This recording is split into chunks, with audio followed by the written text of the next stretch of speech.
So what's better, 100% solids products or high solids products? So let me explain what 100% solids is. Basically, these coatings are plastic, and if there's any water or solvent like xylene or acetone in it, that's going to evaporate, and then it's going to shrink according to how much solvent was in it. So if it's got 90% solids, that means 10% is going to be water or an old-based solvent that's going to evaporate, and it's only going to be 90% as thick as it was when it was applied.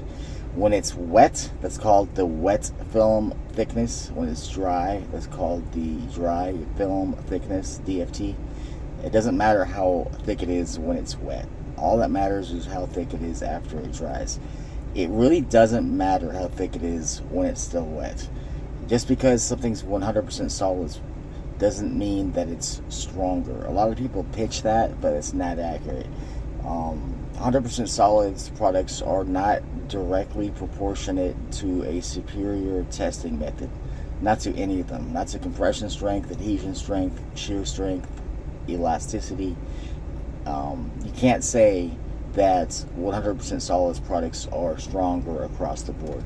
Now, some 100% solids products are better than some high solids products, and some high solids products are stronger in certain areas than some 100% solids products.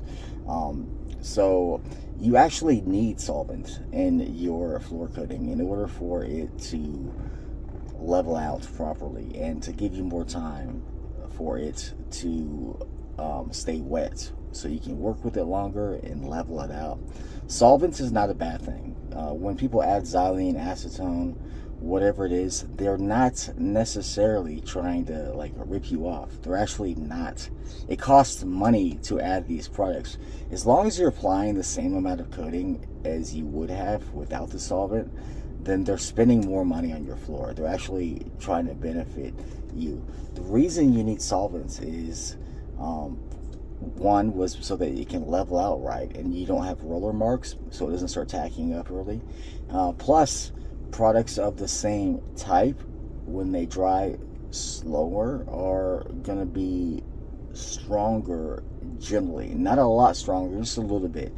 So you don't want to get confused and say this is outside of the same type of product. For example, you can't say that epoxy is better because it dries slower. Actually, not all epoxies dry slow. There are some epoxies that dry extremely fast, faster than polyaspartic. So you can't say, first of all, that all epoxies dry slow.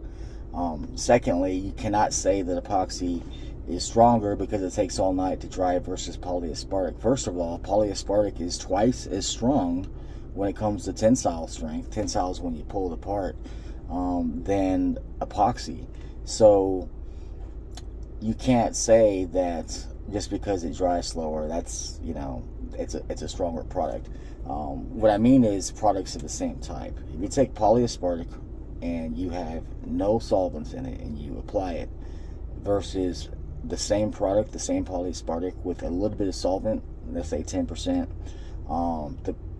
the polyaspartic with the solvents is going to dry a little bit slower because it can't come together. The A and B can't harden because the solvents between the A and B. When you add A and B and mix it, and then you add solvent, the A and B want to get married, but the next door neighbor is in the way. They can't come together completely because there's something between them. So after the solvent escapes, then they can harden. So your floor coatings generally can't dry until the solvent escapes. So solvents are called a retarder because they slow down the drying process. They're also called other things. They're thinners because they lower the viscosity. It actually doesn't make it thinner. If you have a gallon of epoxy, you put it on a garage, and you put a gallon of epoxy in another garage, the same size, and the second floor has, let's say, a quart of xylene added to it. When the xylene evaporates, you're still going to have that 1 gallon. So it's going to be just as thick as it was the other floor. So when people say thinner, they're talking about viscosity. You need to be careful with people using truths as sales pitches. So, just because you can see how someone can manipulate you based on those facts. They can say, well, our product's stronger because it dries slower than the polyaspartic. Well, no, it's not. So the reason people use 100% solids products is convenience. Like, if I want to make your floor 10 mils thick, like, why would I, like, have a 50% solids product and try to use that? I mean, I'd be paying for all that solvent for no reason. I'd have to put it down at 20 mils thick, half of it would evaporate and then be 10 mils. So I would be paying for all that shipping cost. So generally it's just cheaper. So we use 100% solids products. We add a little bit of solvent to it. And those are good products. They're what you generally want to use when you have a thick floor coating system like what we provide. But I just want you to understand the difference between 100% solids and high solids product, and what happens when you use them. So that way you're not going to get confused with these sales pitches by people saying like, oh, it's 100% solids, therefore it's the best. That's not the case. Like, how could it be? Like it doesn't matter how thick it is when it's wet. So when people tell you how thick their floor coating is, like how much product they're giving you, you need to ask them, is that the wet film thickness or is that the dry film thickness? Because it does not matter how thick it is when it's wet.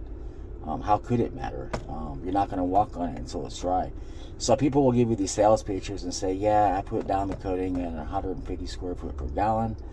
And you need to ask, was that a gallon of 100% solids product, or is that a gallon, or is that like 3/4 of a gallon mixed with 1/4 of xylene? Because they're allowed to tell you that. It's like you see how deceptive you could be in this industry. Like the devil installs epoxy floors, because there's no industry in which you could legally, like, this is a very lucrative industry if you're immoral, because you could really, really rip people off. I mean, contracts are great, the fine print's great to protect you, but if you need to hire someone that's ethical, because they could use that contract in an immoral way. Like, for example, just because someone grinds concrete doesn't not mean they did a good job at it. A lot of people have these giant machines and they show up in your garage and like people are impressed because it's a giant machine, and they grind it but it's not really all ground. They just passed over it to like, and people are like, oh my gosh, look how big the machine is. They must know what they're doing. It's like did they create a concrete surface profile? Did they grind it all?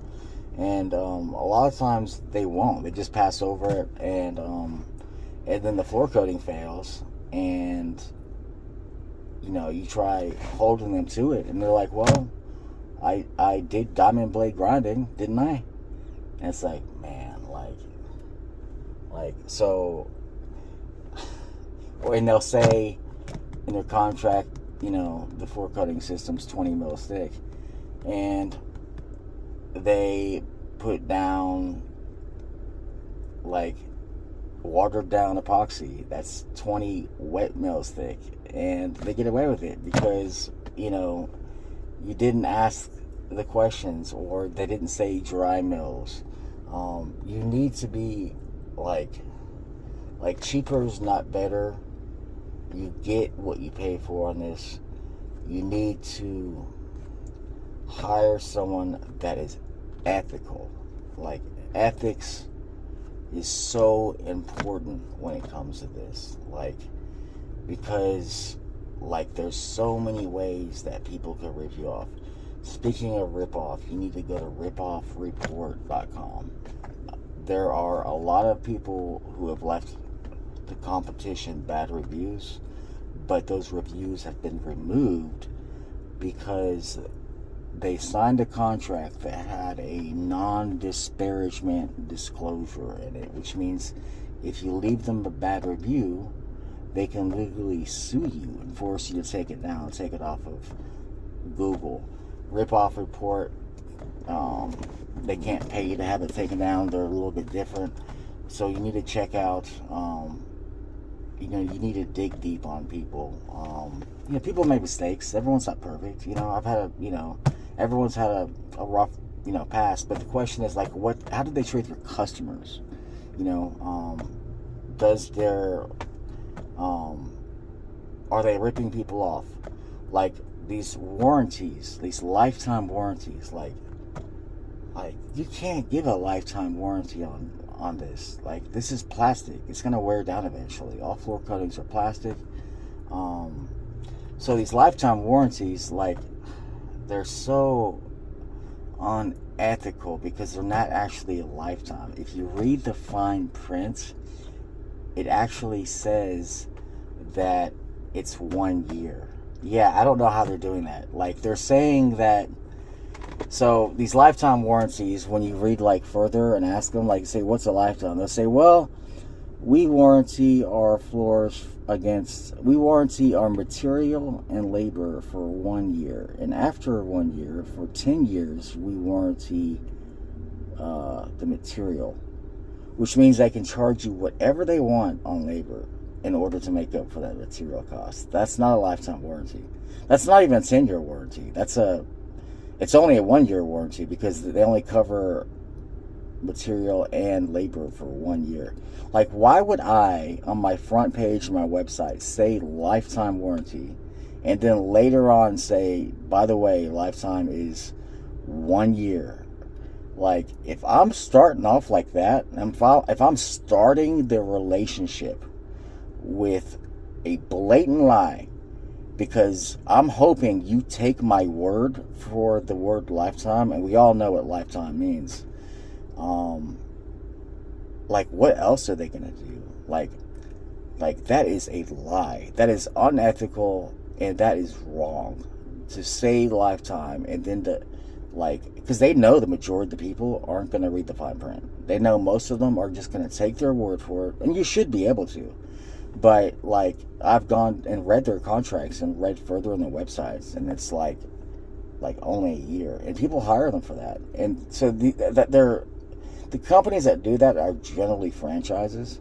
So a franchise is a burner company. Like, a big corporate company hires a guy, and like, he makes a small company that's under the big name umbrella, but that small company has your warranty responsibility. So if they go bankrupt or close, which is legal, then you have no warranty.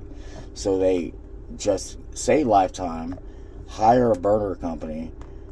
They get a whole bunch of garage floors because, everyone takes their word for it as a lifetime. And then they start having peels after a few years. Problems, they don't honor it. Their reviews go down. They go from 5 to 4 to 3 stars to 2 stars after time, and then they close that small company, start a new one, and then catch new fish. They just get new victims, like people who start all over. And they're legally allowed to do that. Never hire a franchise. I wouldn't hire a franchise for anything. Like why would you hire a company that is designed to go bankrupt? Like, if a big brand is not willing to do business with you directly, that's a problem. That should tell you, they're trying to not be responsible for their work. So I just want you to, I want to look out for you. I don't want you, even if you don't choose me, like, choose someone that's not a franchise. Choose someone that's got a real warranty, who's being honest with you about it, and someone who can explain what they're doing. Someone who can explain what 90% solids is versus 100% solids. Someone who can explain, how to determine how thick a floor coating is based upon how many square feet they spread it, how to explain mill thickness, how to explain the difference between, basic things like polyaspartic and epoxy and the crack filler, like what kind of crack filler they're using, why are they using that. You know, you need to hire someone that's got experience and can explain things, because generally speaking, if you cannot explain something, then you do not understand it. This is Don at HoustonGarageFloors.com.